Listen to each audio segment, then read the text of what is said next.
What is going on, everybody? You got Matty Brollic here, and I am back for the first time in which feels like a really long time since I've uploaded a competitive Pokemon video. It has been, I guess, somewhat of a while, but not that long. I guess it's just that I've been home without much going on, particularly, so I guess it just feels like a lot of time has passed when I guess not so much has passed since the MPL ended. But while the MPL was ending and after it ended, we did get involved in some tournaments and whatnot. Just because I do enjoy like the small 8-man tournaments, especially the ones that aren't live, because there is a fun aspect to the live ones like Summer Showdown and March Madness. But overall, having a little bit more time to actually build a team and not just like rush in 15 minutes is a little more ideal to me, and being able to schedule at my own leisure rather than having to designate a certain time to play however many games in a row is definitely, there's some value to that, and I do like that overall a little bit more than the live tournaments, I would probably say. And yeah, I just really enjoy the chance to get to draft new teams, work on my drafting skills, and also try out a lot of new Pokemon. So what I have for you guys today is my pool play for the Brawl for All tournament. This Brawl for All tournament is run by Azar, who also runs the Hive. If you guys have ever heard me mention the Hive before on my channel, they are one ginormous league filled with multiple leagues inside.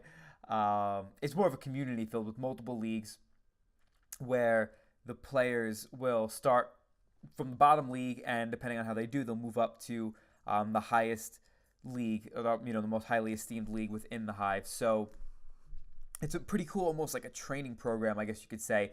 Not that they're necessarily training to get into anything. Maybe certain guys want to make certain leagues and whatnot, but overall, it just really helps them get better at the draft format by competing with one another, especially when there's a lot of solid players in there to eventually move on to their highest league and do well in their highest league. So it's definitely, in my opinion, a cool little thing they got going on over there, and I have a lot of respect for that community. Now, for the Brawl for All, it's hard to say, Brawl for All tournament. It is basically an 8-mon draft. It was not a free draft. It was tiered, which it was kind of complicated. But as you can see, here are some points here. Even though you see points, it wasn't necessarily. Well, actually, no, it was a mix of tier and points. I can't even say that it was just tiered. You needed to hit one of every 5 tiers and a mega. Actually, I don't think you needed a mega. Yeah, maybe you did need a mega. I can't remember for sure. But you needed to hit all those tiers, and once you had all those tiers, then if like each tier costed a certain amount. For example, tier 1 was Tapu Koko, 180 points. That was the most that you could possibly spend on a Pokemon. And as far as the tiers go, you once you draft a Pokemon from each tier that they had, tier 1 through 5 and a mega, then whatever you have remaining, you could I guess basically pick whatever you want based on how many points you have remaining. So my free picks were Gengar and I believe Delmise. So anyway, yeah, let me just go over the team a little bit that I drafted, because I'm going to break this video up into 2 parts so I could afford to go over my team a little bit and my thought process when drafting it, and how I felt once I did finish drafting. So for those of you that know me well, you probably know that I've been dying to use Tapu Koko because it's a Pokemon that really seems to fit my playstyle, and I've used it in a bunch of mocks before and whatnot. It just looks like a pretty fun Pokemon to use, especially the fact that it fits my style just makes it all the more enjoyable. And I recently bought a shiny Tapu Koko plush at Nintendo World, and it's so awesome. So that made me want to use this thing even more, because every night I see it, and I'm just like, oh, I really wish I could use this in a draft format. So finally, I was given the #1 pick, and I don't think Tapu Koko is a #1 pick. It's definitely a first-round pick in my opinion, but I don't think it's a #1 pick. But I just really wanted it, so of course I picked it #1. So I got my Tapu Koko, and then when the wheel pick came around to me for rounds 2 and 3, Mega Gallade was still there, and those of you that know me well also probably know that I think Gallade is one of, if not possibly, the best Mega in the format, and I really, really like it, and I do think it pairs pretty well with Tapu Koko, but I actually opted to go with Mega Medicham because I've been using Gallade a fair amount this generation, because I even have it for the MPL offseason, which maybe I'll upload some of that eventually. have on one of our teams for the NPL offseason, we have a Mega Gallade on that one too. So I'm getting chances to use Mega Gallade. So I definitely wanted to try out Mega Medicham again in Gen 7 because I used it in Gen 6 and in the CPC, and I used it. I wouldn't say that I used it pretty well, but it did do pretty well. I didn't really get creative with it. So this time around, I wanted to, now that I've like improved a lot as a builder in the format, I figured I could probably make better use of it now and just see how it is, especially with Tapu Koko, because Electric Terrain giving Medicham arguably, I guess, a stab Thunder Punch is ridiculous. And the fact that Tapu Koko is one of the best momentum grabbers makes it an excellent, absolutely excellent partner for Mega Medicham because Medi breaks pretty much everything that Koko can't, except for, I guess, some bulky waters could give it some trouble. Not really, honestly. I guess the biggest problem for Medi are psychics and ghosts, which some bulky waters like Slowbro give it some trouble. And I guess that Tapu Koko is able to break those things pretty well. And if not, it could at least grab momentum for other things and also clean up some of the offense that can outspeed Medicham. So that's pretty cool. And for my third pick here, I went with Crocodile because I figured that a Pursuit Trapper is pretty nice to have with Medicham plus all of this momentum. So, and I also think that Crook is just one of the best ground types in the format. It's important to have a dark type in every team. And I did enjoy Crocodile in the MPL this past season, but my team just was not very good. So I wanted a chance to use Crook again, potentially with a better team. Then next I went with Gengar because I don't think Gengar is necessarily worth a fourth round pick per se. I don't know. Gengar on paper looks so much better than it normally is in practice, but with this offensive core, I do think Gengar is really nice. And I do want a grounded poison that could help me absorb toxic spikes. That could definitely go a long way. So Gengar here is pretty cool in that regard. And on the special side, it just does so much that Koko, Crocodile, and especially Medicham could really appreciate. Then we have Klefki next because I really needed a steel type. I know I already have a fairy in Tapu Koko, but Tapu Koko is not a switch into dragons typically. And having spike support for Tapu Koko is really nice as well because it's just so fast. Same thing with Medicham because if Medicham can come in safely on something, then if they leave that in, they're either going to take major damage or sack that Pokemon that's in front of Medicham. And if they decide to switch, having extra layers of hazards can really, really be useful. So then next we went with Delmise. Obviously, I have sort of a big time love for this Pokemon. I get made fun of by some people for just being obsessed with Delmise.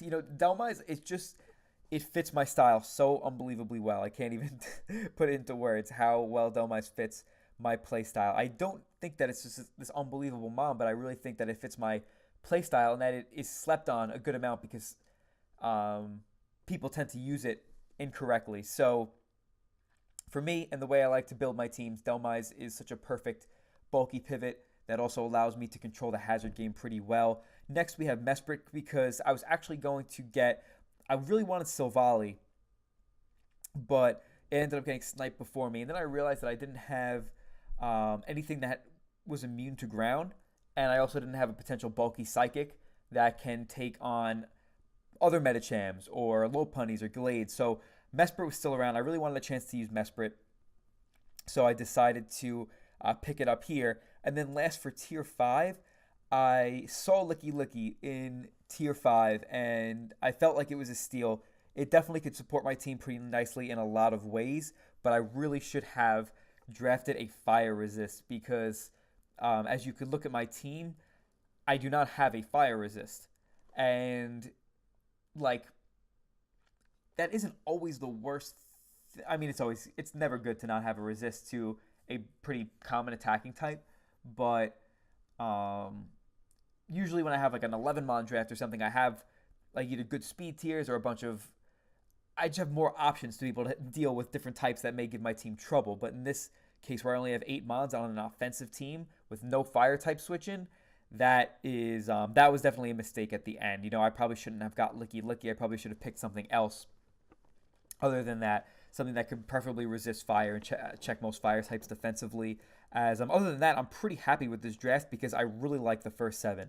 I think that even though it's not particularly a bulky team, I do have solid defensive pivots that can help me work around opponent's offense, and then my offense is just so nice, especially if the fact that it fits my style really well. I feel like I could really utilize this offense well. So here was my pool. It's just four people in total, three other people. You have to play each person once, and the top two from each pool will move on to a big bracket. Now, the BFA tour, I didn't mention this earlier, has, I think, almost 200 people in there. So, a lot of people. So, winning or doing really well in your pool could help because it could seed you pretty highly. And number one, you could avoid the round of 72 and be automatically in the round of 64. And if you do really well, then maybe you'll get seeded against someone who did not do as well, who possibly isn't as good, something like that. It's overall, it's there's a little bit of a reward for doing pretty well in the pools, kind of like how in Summer Showdown and March Madness, if you're in the All-Star pool and you make it out of the All-Star pool, you're already a round ahead of everyone else who qualified from the Open Division. So, without further ado, I'll stop rambling. I'll just say about my matchups here really quickly is that it's so funny because I've been dying to use Tapu Koko, and I got a pool with 3 Nido Queens. Like, are you kidding me? How was that possible? Definitely annoying to say the least, but especially because this guy John here has a Jolteon as well, which is actually a pretty good Tapu Koko check. And opposite over here has Raikou, and K Kirby has just a really bulky team in general. And he has a Porygon too. And he has a Scizor, which I don't have a Steel resist either. And that is actually, because both of my mons that would normally resist Steel, like Tapu Koko being an Electric and Klefki being a Steel, they both have the Fairy type that make them neutral to Steel. So Scizor, like normally I'm not a fan of Mega Scizor, but that Pokemon actually will destroy my team. And so does regular Scizor if I don't play really carefully around it. So I'll get into my pool games then, as here is the first one against opposite. And I scouted this guy out a bit. He looks really solid. And his team is pretty cool. The slacking is kind of weird, but it actually is pretty good against my team because my team is so offensive and slacking is so strong that it can just come in like with a Choice Scarf or something like that and pretty much get a kill if my team is like somewhat weakened. So the fact that it can do that plus also take hits pretty well, like it can pretty much live one hit from almost everything on my team, which makes it somewhat of a threat. And then the rest of his team, like Mew, is just one of the biggest threats in general, and it really can shut down my Medicham pretty well. The Nidoqueen is a good stop to my Koko. The Arcanine is kind of annoying for a little bit Medi, but especially Dhelmise. It's a really good switch into Dhelmise. And the Raikou outspeeds my whole team other than Koko and a potential Scarfer, and it takes on Koko pretty well, which is a little bit annoying. And finally, the Mega Gyarados is very threatening to my team offensively, but I do have pretty good offensive checks to that as well. Plus, like I was saying, you really could get creative with Mega Medicham. Like in this game, my Mega Medicham has so much physical defense that I can live after one round of Stealth Rocks and one round of Rocky Helmet. I can guarantee live a +1 Waterfall or Crunch from a Adamant Mega Gyarados. Even though I don't think he's going to bring Adamant here, I can live a +1 Crunch or Waterfall from an Adamant Mega Gyarados. So yes, I have a ton of bulk on this Medicham, but it's fine because his only Pokemon that could take hits from Medicham is Mew, which totally shuts down Medicham anyway. I could bring like Mega Kick or something like that, but that's 75% accurate, and what's it called? I also need Rocks Up to be able to 2-hit KO the Mew. So it's a little bit risky, and I figured that it wasn't worth it because I have some other ways to sort of play around the Mew. Although it is going to be difficult. Mew is definitely really annoying in this matchup. So we will get into this game as I lead with my Crocodile here. I am a Pasho Crocodile as he leads with Raikou. He's going to switch out because he has to kind of respect the Scarf. Even though I do have the Intimidate, I still could easily be Scarfed. And even if I'm not Scarfed, if he just stays in, unless he has something like Z Signal Beam, because Raikou was one of his Z-Mons, then he would have no chance of knocking out my Crocodile, and I actually MEV to live a Z Signal Beam. So here he goes into his Gyarados as I go right for my Rocks. So here I have Dragon Tail, so I am going to Dragon Tail him out here because I'm not going to take too much from a Waterfall because I have the Pasho Berry. So I'm going to go right for the Dragon Tail here in case he goes for Dragon Dance, and if he doesn't, then I just Dragon Tail him out and something is going to take some rocks damage, which is pretty nice. And if Nidoqueen comes in, which doesn't take too much from rocks, it is kind of scared by Crook unless it's Scarfed. So here, I go for the Dragon Tail as he gets a crit, and he Oh, and I missed the Dragon Tail. He doesn't even flinch me. I missed the Dragon Tail, even worse. So that really sucks because, number one, the extra damage is just kind of annoying because my Crocodile is designed to kind of shut down this Mew, as I have both Taunt and Knockoff on this Crook. And had I had more HP on this, then it's more likely that I could take a hit from a Mew, like a U-turn or a weak Ice Beam or something like that. So that was kind of annoying. But overall, the Dragon Tail miss was even worse because now I believe I'm forced to just sack this Crook. I just get a little bit of damage off on this Gyarados, and now I'm forced to sack it, which is really annoying because of the fact that this Mew is such a big threat to my team. All I really have for the Mew is Gengar here. So that Hacks definitely was unfortunate. He did offer a restart, but I said Hacks happens. So, it's kind of up to you. But he said if it gets worse, then we can restart. So, that was nice for him to offer. But as much as I do like restarts in the sense where, like, if you could avoid Hacks, it is nice to avoid Hacks.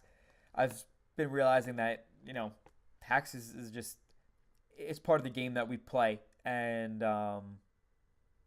as unfortunate as it is, it just kind of is what it is. It depends on the situation, though. I definitely am a fan of restarts in certain situations, but, whatever. I just figured, all right, it's your call. If you think that we really should restart, then we can, because I'm totally fine with it. But if not, if you don't want to restart because Hacks happens, I understand that as well. So that's kind of how we went about it. I sent in my Coco here, so I'm going to go right for the Nature's Madness here, I believe, or right for the U-turn. Okay, so I go right for the U-turn.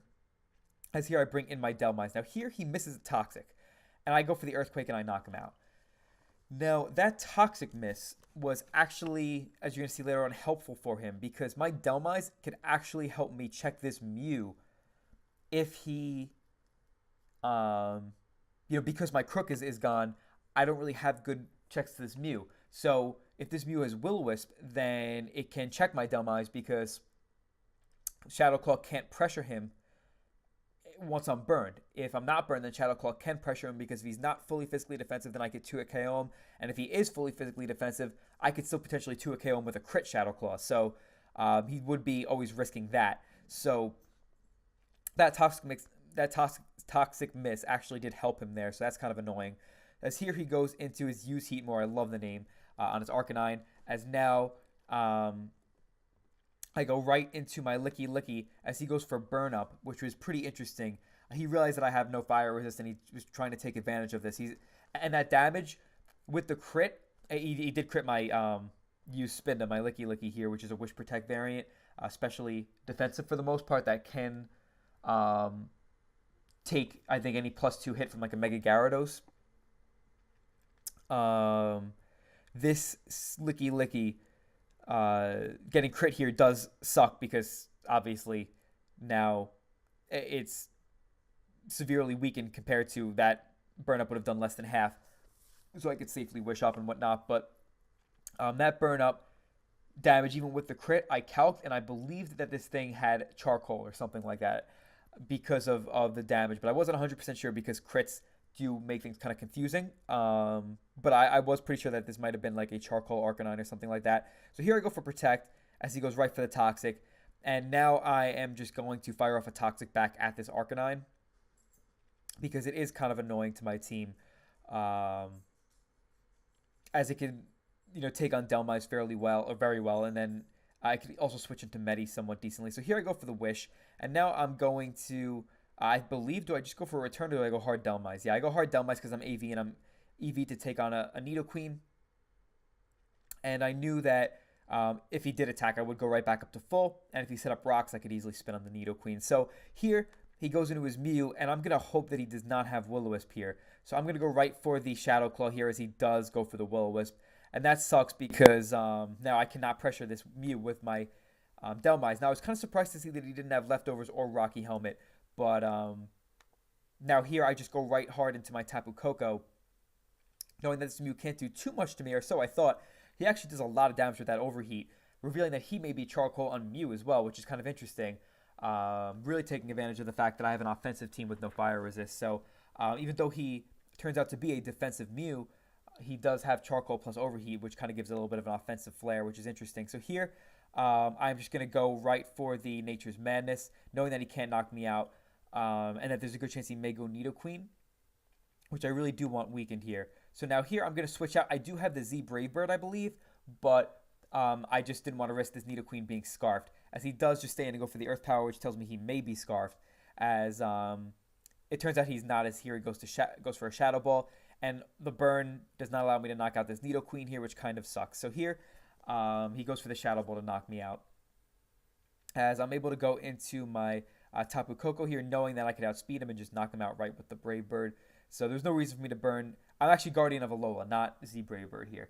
But he did have a Virizion on his team, so I wanted to have flying coverage, as well as the fact that Guardian of Alola plus Brave Bird should knock out pretty much any Nidoqueen variant. So here he goes into Slacking, and I'm pretty sure that this is Scarfed, as here I'm going to go right into my Licky Licky, knowing that he could potentially go for Earthquake, because now Gengar is not, levitating anymore. So here, I just go right for the return, knowing that he's locked into, Truant. So here, he goes into Arcanine, and I get some damage off here, putting that in range of of Stealth Rock. So here, I'm able to go into my Mega Mewtwo X, my Mega Medicham, and just go for the Fake Out in case he had Extreme Speed, so I could, not allow him to get any extra damage on me. So now I'm going to go right into my Gengar here, as I'm expecting him to either Roost or I've gone for the, Will-O-Wisp there. As I go into my Gengar, and now here I go for the Sludge Wave, as he predicts me to do that, and he stays in and goes for Overheat. I went for the Sludge Wave because had he gone out into the Slacking there on a Shadow Ball, I would have been in a really bad spot, because then I would have to sack something else, sort of. I could go into Medicham and take one hit from the Slacking, most likely, unless it's... Yeah, I probably wouldn't be able to take a hit from this Slacking. If he went for Giga Impact, then maybe it could knock out my Medicham. But I am really bulky, like I said. So I definitely could take a return or anything like that pretty easily. But I can't 2-hit KO this Mew. I don't have a move to be able to 2-hit KO this Mew. I just have, I think, like Fake Out, Baton Pass, Drain Punch, and Ice Punch, I think. Something along those lines. So here he goes right for the Overheat, staying in. Now here I have one of two options. I could Sludge Wave. I could switch out, expecting him to go for the Roost, the obvious Roost play, because if I Sludge Wave him here, then he could take the hit, Roost back up until he gets, to a healthy range, and then he could either switch out into something else when he expects me to switch, or he can just stay in and overheat my Gengar until it goes down, because he could just wall me with the Sludge Waves here. So I could do that, or I could stay in and Sludge Wave again, because if I crit him, then I'll knock him out, or if he tries to make the aggressive switch, knowing that I'll go into something like Tapu Koko here, because Medicham can't break the Mew, but I can go into Tapu Koko, which potentially can break this Mew, and if I am able to get my Koko in on this Mew, then I'm in a pretty good spot, because I can pretty much get a kill with the Koko, or really wear down the Mew, allowing the Gengar to have a chance to clean up. So if I go into Koko, and he makes an aggressive switch into Slacking, I'm in a really bad spot, because he just clicks Earthquake, pretty much 2-hit KOs everything, and then it's pretty much GG for me. So I'm going to stay in and go for the Sludge Wave here, hoping that he either goes for Will-O-Wisp, Overheat, I crit him, or he goes into the Slaking, because that would be a pretty good play on his part. Or it would be an aggressively good play, but it is kind of risky, as he does pull the switch into his Slacking, and we are able to 2-hit KO this with the Sludge Wave. That damage reveals that he has a lot of special defense on this Slacking, which is definitely pretty cool and smart on his part. As here he goes back into the Mew, and I am going to Sludge Wave again here to see what he's going to do, as now I am able to go into my Koko, because if he overheats there, then I could just go right for the Shadow Ball. I could just go for the Shadow Ball on the Mew and then win the game with my Medicham, because Medicham would be able to knock out Mew after a Shadow Ball from Gengar, and then it would be able to knock out Gyarados, or what's it called? Or if, for whatever reason I knocked out the Mew with my Gengar, I could just switch out into Coco, sack it, and then switch Gengar back in to revenge the Gyarados. As here I'm able to go into Coco. I go for the Guardian of Alola here, knowing that he's probably going to want to knock me out with the Overheat, as he does do that. And now I'm able to just go right into my Gengar, and the electric terrain puts Mew in range of a Thunderbolt as well as the Gyarados. So Gengar is going to be able to pick up a whole bunch of kills here. Did he get 3 kills? Or... yeah, I believe it got 3 kills. That was a really intense game. The hacks really set me back because having less ways to pressure Mew with Dhelmise not getting poisoned from the Toxic did end up hurting me, but especially the fact that my Crocodile did not get the Dragon Tail off and especially got crit. Well, both. Getting crit and not getting the Dragon Tail off on the Gyarados. Those both really came to hurt me as well because Crocodile, not only would I have had it for, potentially another sack, which would have been useful, but just to really have it to pressure the Mew, that was one of the biggest things this match, and that really was not good for me to not have that around. So that was an intense game. It was really, really good for us to be able to capitalize on his switch into slacking, because otherwise we would have had a really difficult time winning that game. We would have had to won many 50-50 type guessing game plays for us to win that game had he not switched out into slacking there and we clicked Sludge Wave. So great game to Opposite. He was a really cool guy. He showed me his build afterwards. It was a really good team too. So he seems like a hell of a player. So that was cool to get the chance to play someone as good as him in pools. And then next we played K Kirby, who had somewhat of a strange team, to say the least. He had such a slow team that I was able to creep his entire team with Adamant Mega Medicham, I'm pretty sure. I think his fastest Pokemon was Mega Altaria. He may have had one Pokemon that was a little faster. I guess I can go check right here. He had Cryogonal. That was the one thing. But I am a pretty bulky Medicham here too. So Cryogonal could hardly do anything to me, and I can get all my health back with Drain Punch. So as you can see, Mega Medicham just goes absolutely insane here. But yeah, this game is something else. So I'll get right into it. I start with my Use Unknown, my Mesprit.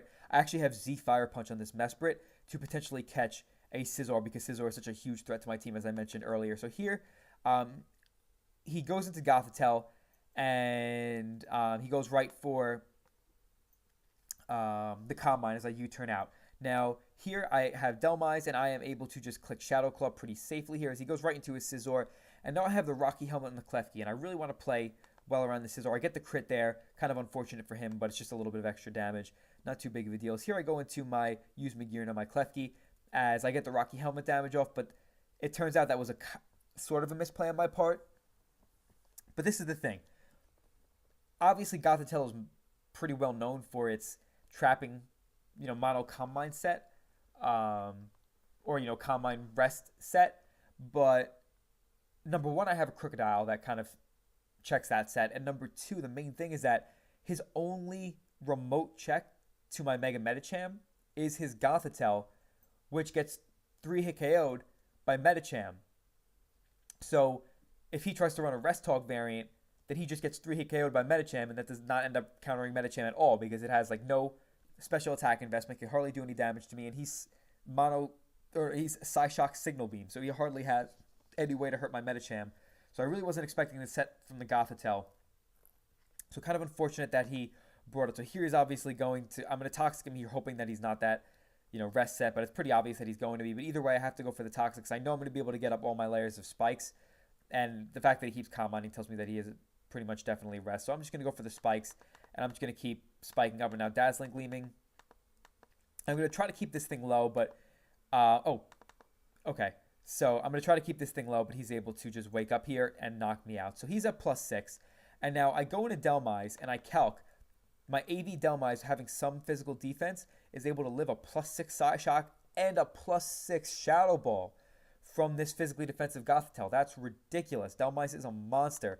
So that's huge, because that's going to allow me to get a major Shadow Claw off on this Gothitelle, as I don't have much attack investment at all, and that Shadow Claw was still able to do 51% to a max Phys Def Gothitelle, which is pretty cool. As here I can go into my Mega Medicham and just knock out this Gothitelle with Fake Out and my Drain Punch here. So I have Fake Out, Drain Punch, Ice Punch, and I think Baton Pass. Yeah, I think I had Baton Pass to capitalize on the Gothitelle.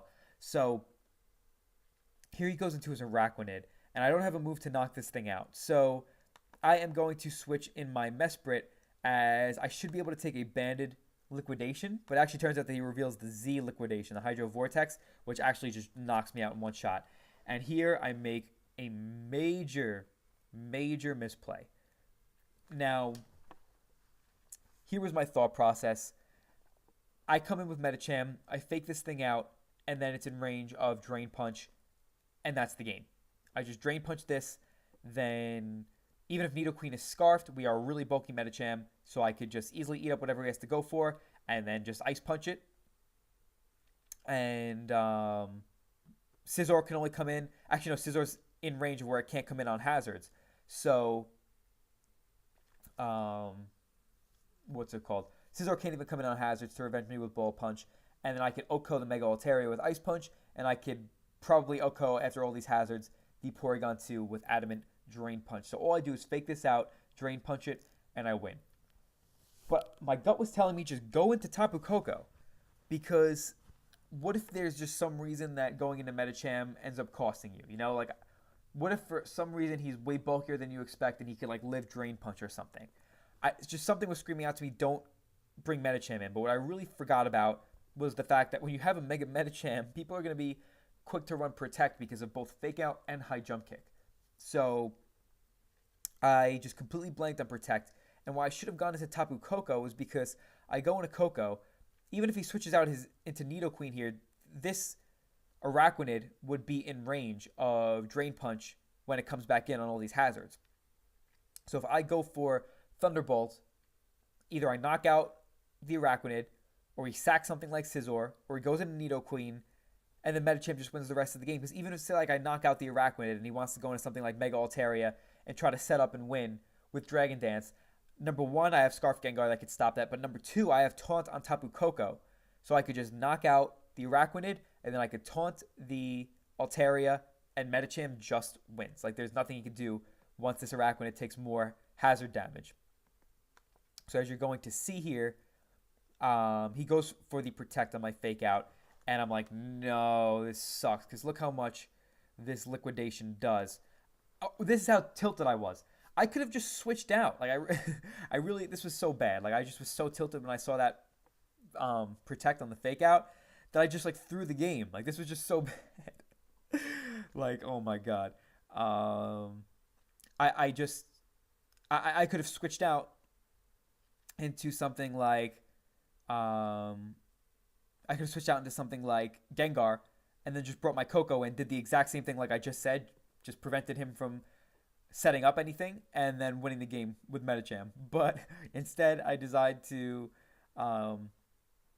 stay in and take all that Liquidation damage, and now here he goes to Second Scizor. So now I still have a slight chance to win, but I'm still an idiot. He brings in the Nidoqueen, which tells me this thing is likely going to be Scarfed, but I just need to bank on it. In my head, I just need to bank on it not being Scarfed and going for Ice Punch. But what I could have done was sacked my Tapu Koko here and then send in my Scarf Gengar. I actually have knockoff on this thing to catch a Porygon 2 coming in on me. Now, if he stays in on my Gengar, hoping that I'm not Scarfed or hoping that I don't have Psychic or a move to knock him out, and I knock off the Nidoqueen, then I win with Medicham, just like I keep saying. So just so stupid on my part. I really just lost my mind. Like, I don't know what happened.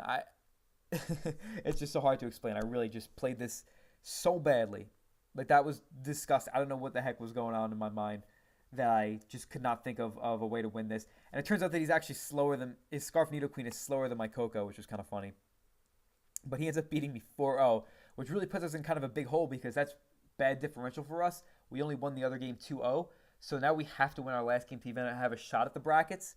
And if we do win the next game, we're probably going to make the round of 72 instead of the round of 64, which means we have to win one extra round, which just kind of sucks because in a game like Pokemon and with a hyper-offensive team, winning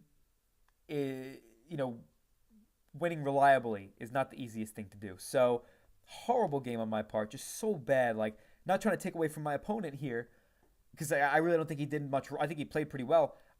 I think his biggest problem was the fact that he brought that Gothitelle set, which really is not a Medicham check.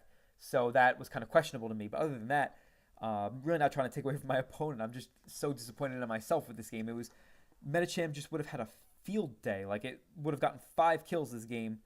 And, yeah, just would have been awesome. But I just made some horrible misplays. That's basically all it really comes down to. So now for this last game, I was like, okay, I have to put a lot of time into this team because all of these matchups in my pools have been kind of tricky, especially because my Coco, which is one of my biggest threats, has really been kind of shut down. So here I have a really interesting Medicham stat. I don't remember my whole team, but I know my Medicham. I think I'm a Colbert Gengar in this game. And my Medicham is, I know I'm Akaberry Klefki. I'm pretty sure that I'm Assault Vest Dhelmise again. I am especially defensive, bulk up, mono drain punch, recover, Mega Medicham.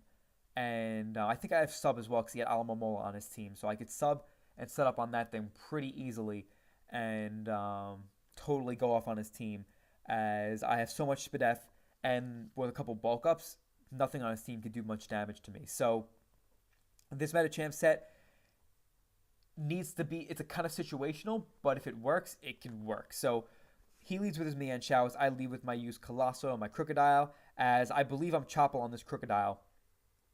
As he goes right for the U-turn, and I go right for my Stealth Rocks here. I'm really going to need the Rocks here to pressure the Victini, because that is a major threat to my team because I don't have a Fire Resist. So I'm going to go for the Taunt and Knockoff here to pressure this Skarmory, as he goes for the Brave Bird.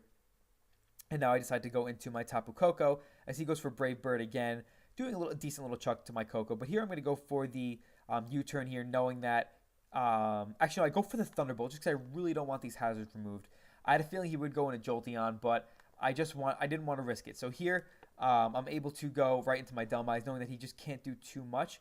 But the Volt Switch damage here, because I'm like almost max AV on this Dhelmise, so that tells me that he is Choice Specs on his Jolteon. So here he goes into Skarmory.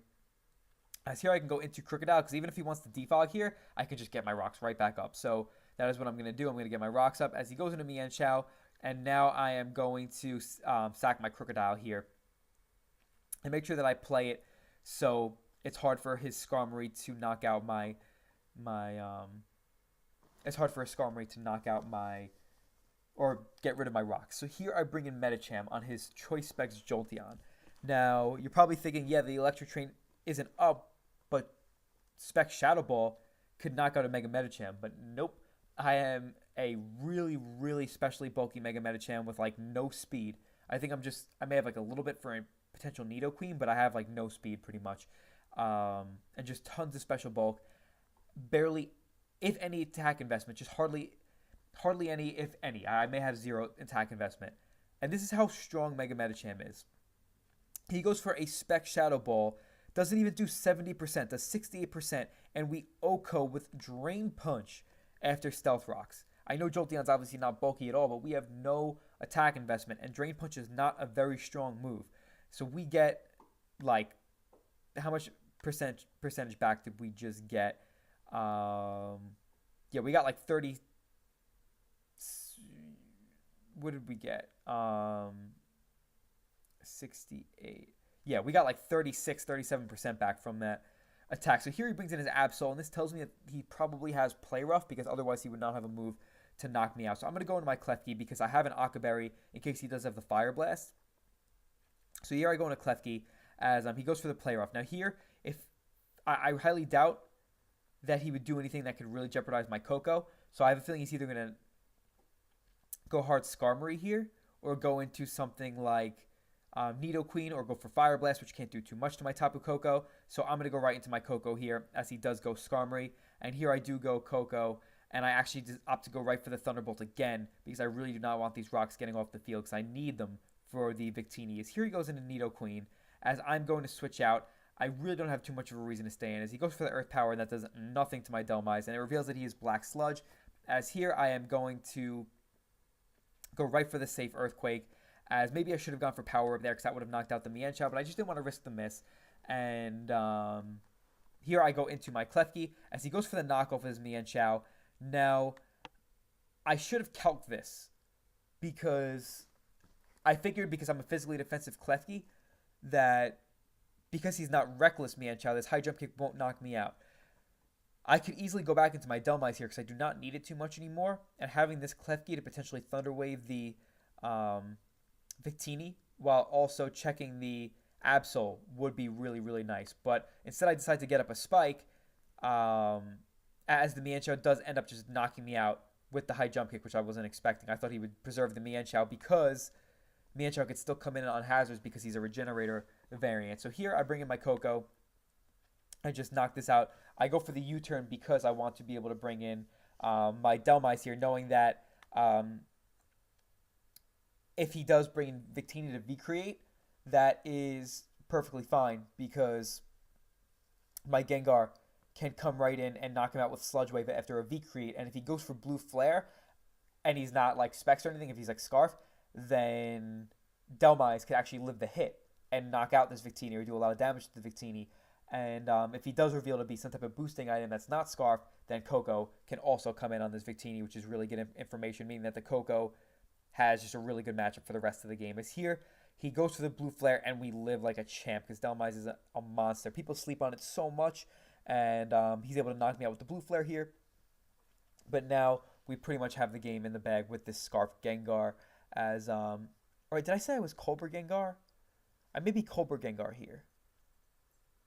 No, I think I am Scarf Gengar. Yeah, as you can see, I do knock out the Absol. I was thinking about Cobra, but I ended up going with Scarf as he goes into Absol, and it was kind of a 50-50 there, but if he did Sucker Punch me there, then Coco could deal with the Absol, and Medicham just 1v1s this Nidoqueen because I have a bulk up recover, and this thing is a really bulky Nidoqueen, which even if it has Toxic, will still lose to me in time. So here I'm able to just click Sludge Wave as this thing's going to be able to knock me out, as I could just go into... I go into my Coco here and just go right for the Guardian of Alola just to make my victory a little more insured, just in case he had something really weird that I wasn't expecting on my Medicham. But here I'm just able to just click Drain Punch twice, as there's nothing he could do. Although, you know, I could have preserved a little differential, but I knew it wouldn't matter because I already have pretty crappy differential. But it was all about just making it to the brackets, which we are able to do, as I did play that game pretty well, in my opinion, especially considering the matchup was pretty tough. The main misplay that I made was not going back into Delmise on the Mienshao there, because there was no way he was knocking again, and if he switched out into anything else, he wasn't going into Absol. He was only going into either Victini or Nidoqueen. So if he did make that switch, Delmise was a good way to capitalize on those. And if he stayed in, he was going for high jump kick. So I could have gone into Delmise, that thing would have went down, and then I would have been in just an automatically winning position. So, wow, that video was pretty long considering that was only 3 matches, but I did go over my draft and stuff, so hopefully I didn't bore you guys to tears. Those were intense matches, though, because when you draft Hyper Offense, that's just kind of how it works. Like, especially if you have a glaring mistake like no fire resist, it's difficult to win with these really convincing differentials. Like, I remember people saying after these games, especially the fact that I lost to K Kirby badly, I would have won that game guaranteed had I not messed up. But like in these other games that I won, people were saying like, "Oh, Matty barely won his pool games, so like I don't know if he's gonna have a good shot at this tournament." But the thing is, I played these pool games really well and was in control for pretty much all of them. It's just when you play hyper offense, especially when you don't have a fire resist, like I said, it's hard to win with high differential. So it wasn't really like I was just barely getting out of these pool games. The one against Opposite, yeah, that was a really tough game because of the hacks earlier on, made it a lot more difficult. But overall, I was always in a pretty commanding position, despite the fact that the scores were pretty low. So that's all I had to say about that. Really, really enjoyed using Mega Medicham in these pool games. Such a fun Mega. I still don't think I would put it above Gallade overall, but I really have a lot more love and admiration for Medicham's potential in the format after using it in this tournament. So we did make the bracket, but we did make the round of 72. So that means we need to play an extra game compared to most of the people that made the round of 64. So for the next video, that's what you will see. You will see my bracket run. Hopefully you guys enjoyed this video. definitely let me know what you guys thought in the comments. It's been a little while since I've uploaded a competitive Pokemon video, so it feels kind of good to record again, I guess. Yeah, that's all I have to say. I hope you guys, like I said, enjoyed. But most importantly, I hope you have a fantastic day, and I will see you all in the next one later.